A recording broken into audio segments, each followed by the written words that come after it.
तर गाईच इकडे जेवण सुरू आहे आता. कढी, भात, भाजी, पोळी. त्यामुळे मम्मी हा दूध तरी आपल्यासाठी स्वीट मजा नाही पण नाही जास्तच झाली. डब्यात नाही झालं का तू? बाबासाठी ठेवलं. हे दूध एकदम. तर गाईस जास्त करा. इतकं वाटतं एकदम. श्रीखंड, कढी. उज्ज्वला बहिणी स्वयंपाक केला आजचा.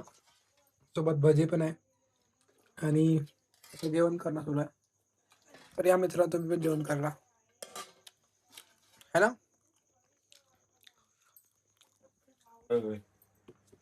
दोन ऑगस्टला आहे. काय? मोठे